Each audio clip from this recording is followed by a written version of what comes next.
last time that we met, we talked a lot about the things that were frustrating us outside of school and the things that were making us stressed outside of school. And we started talking about strategies that we could use to kind of help us to relax and calm down, right? And we started talking about some of those things. So I want to revisit that and come up with a solid list of the things that we're going to do if we're feeling stressed, uncomfortable, angry, frustrated, things that help us. So let's start just generally things that we do in life, in and outside of school. If you get mad at somebody and they're yelling at you, just say whatever you want in your head.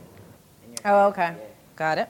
When I'm angry, I think, I feel like I want to punch somebody or anything, but then you shouldn't, so what I do is just like punch a pillow, I don't know.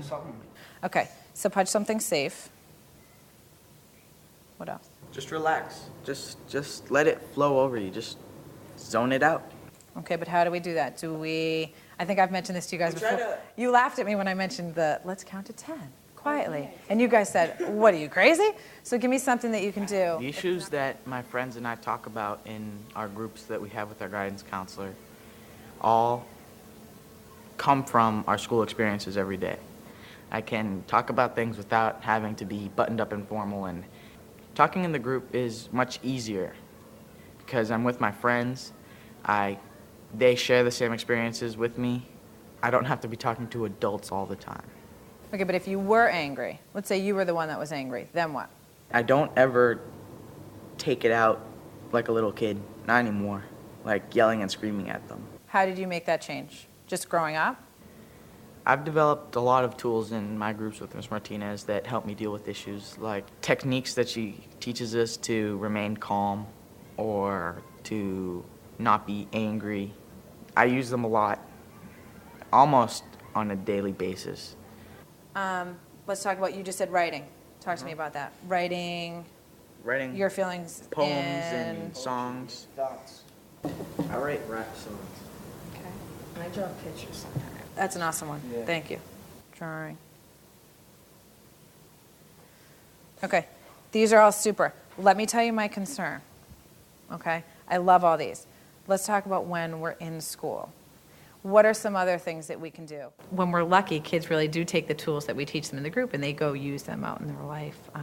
Like the group today, we come up with strategies. Some of the kids will throw that in the trash and some will use it. Some will put it right on their notebook and use it. And so, kids get different things out of the group. And it's also, my biggest thing is building relationships with the kids, because that's my way of getting to know them. So if anything does come up in the future, they know they have a safe person that they can come talk to. And they do build relationships with the other kids in the group that they hadn't had before.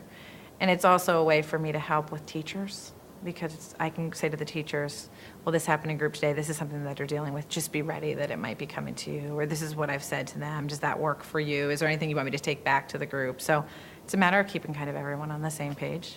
Okay, I wonder how we can work it out. I mean, my goal. If we can get him to come in and talk to me, then I can bring that up or give him some other solution, because for him, I think talking to the adult is the problem. Okay. And so. Okay, I think that would be perfect. Right.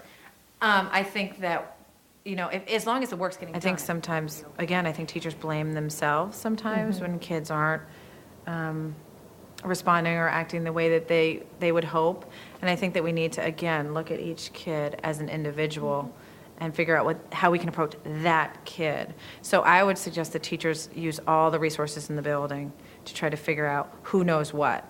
If a kid comes to me with an issue, I'll go to everybody who works with that kid, and I'm going to gather all the information that I can to best support that kid. So I would ask the teachers to use all the resources and realize that they're not alone. I don't want them to feel like they're going it alone, because that can be a really hard feeling. Some teacher doesn't understand you. Like, you're trying to do what you think is the best for yourself, but then with the right way. But then some teachers just doesn't, they don't know what you're doing, Being angry, you can certainly, and we're going to talk about this, communicate your feelings in an appropriate way to teachers and tell them that you're upset or you're mad or you're angry. Can I? But go. Seriously. Some teachers, I'm scared to talk to some teachers because they're so intimidating. There's nothing I can do. like this. feel powerless. I feel powerless, and it's so They unfair. got more It's advantage- so advantage. unbelievably unfair. What are you gonna do against the teacher? The teacher owns you. Okay? You feel like you can't do anything back. Is it that way with all teachers? With teachers like our English teacher and our math teacher, they listen to you, they help you out, they sit there the hours that it takes till you understand. So there. Right. But does she want kids to do the best that they can? I really don't understand why she cares so much. I understand. Well, so you're but- saying she cares.